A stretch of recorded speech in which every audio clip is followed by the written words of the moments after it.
All right, let's dive right into one of humanity's oldest, maybe the oldest, obsessions, the unknown.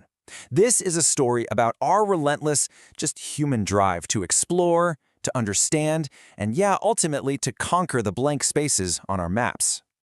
You know, if you think about it, our entire history is really just one big project, isn't it? It's about turning the mysterious and the uncharted into the known and the mapped. We just can't help ourselves. We're a species of explorers. We have to see what's over that next hill or across that next ocean. And for centuries, this was the phrase that basically screamed, danger, edge of the world. On those old, crackly maps, it marked territories of pure myth, incredible danger, and who knows what kind of wonders. It was a warning, for sure, but let's be honest, it was also a dare, an invitation for anyone brave enough to take it. And then you flash forward to today, and what do you get? You have arrived. It's kind of the polar opposite, isn't it? With GPS in our pockets, it feels like there are no more dragons, just destinations. But is that really the whole story? Not so fast. We're about to explore two frontiers that tell two wildly different tales. Okay, first up, a story of just incredible speed and pure raw ambition. We're talking about the taming of a continent, the creation of a nation that would, well, pretty much change the world, the United States of America. I mean, just look at the timeline here. The pace of this conquest is it's stunning. In less than 250 years, a couple of shaky little colonies clinging to the Atlantic coast grew to swallow an entire continent. Think about that. That's an unbelievably rapid transformation from a vast wilderness into one single unified nation. So what kicked this whole thing off? Well, it really boiled down to a pretty straightforward argument. Britain was broke after a war and basically said, hey, you colonists helped, now you need to pay up.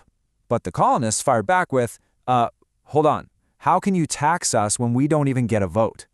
And that one simple, powerful idea, no taxation without representation, well, that was the spark that lit the whole revolutionary fire. So after the revolution, the new country is still pretty small, all things considered. But then an absolutely wild opportunity pops up. Over in Europe, Napoleon Bonaparte needs cash, and he needs it fast for his wars. So he makes an offer that would literally change history. For just $15 million, he was willing to sell a chunk of land of almost unimaginable size. And just like that, with the stroke of a pen, bam, America literally doubles in size overnight. This wasn't just some real estate deal. No, this was like opening the floodgates. The population was exploding, almost doubling every 20 years, and all of a sudden, there was this huge wide open space for generations of pioneers to pour into. And after that massive purchase, the rest of the puzzle pieces just started falling into place, and fast. Florida gets acquired, there's a war with Mexico, treaties with Britain, and before you know it, the map is filled in. That whole dream of a nation stretching from sea to shining sea, it was done. It was a reality. A frontier had been met and totally conquered. It's a powerful story for sure, a story of human will just shaping the land to its vision. But what happens when the land refuses to be shaped? What happens when a frontier actually pushes back? Okay, now we're going to flip the script completely. Our next journey takes us deep, deep into the heart of a place that basically laughs at our maps, mocks our best technology, and holds secrets that, honestly, science still can't explain. We're going to the Amazon rainforest. Let me tell you about an archaeologist named Thomas Riggs. Back in 1984, he goes into the jungle searching for secrets. The local Kayapo tribe, they warn him, don't go to this place, San Maria. It's cursed land. But Riggs, he's a man of science, so he presses on. And what does he find? According to his diary, a river that literally boils 24/7, and get this, a unique flower with properties he believed could dramatically extend life. But he never made it out. A freak accident, a snake bite, and his legendary discovery just vanished, swallowed back up by the jungle. And the thing is, Riggs' story is just the tip of the iceberg. The Amazon is a land of living legends. We're talking about a tree whose leaves are so reflective you can see your face in them. Swarms of army ants that can strip a wild boar to the bone in hours. A tree that, when you cut it, bleeds a blood-red sap. And there are even reports of giant, hand-sized spiders so transparent you can literally see their organs working. This stuff isn't just myths, these are phenomena that challenge our neat little scientific boxes. And then there are the people. Deep within the forest, there are whispers of a tribe known as the cheetah, or the cheetah men.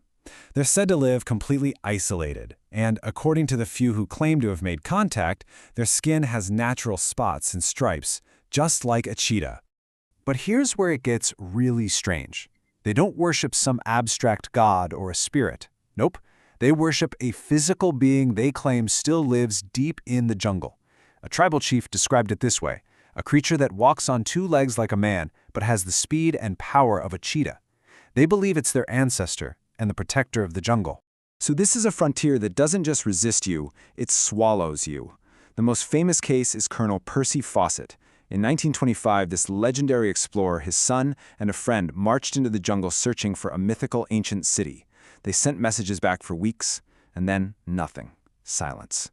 They were never seen or heard from again, becoming one of the Amazon's most enduring, haunting mysteries.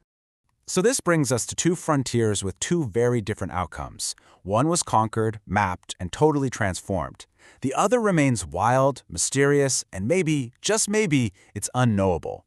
So what does this huge contrast tell us about our world and, well, about ourselves? I mean, the difference is just stark. The American frontier is a testament to human will, a straight, linear history of conquest. The Amazon, it's a timeless collection of legends, a place that reminds us of the absolute limits of our understanding. One shows what we can achieve, the other shows what we just can't grasp. So to put it another way, the American narrative is all about the satisfaction of filling in every last blank space, right? Turning "Here Be Dragons" into a neat grid of towns and cities.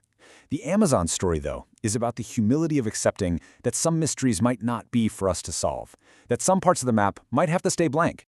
And that leaves us with a final thought, doesn't it? In an age where we feel like we have all the answers right in our pocket, these stories force us to ask, what are the Amazons of today? What frontiers, in science, in our oceans, even in our own minds, still hold their secrets, waiting not to be conquered, but maybe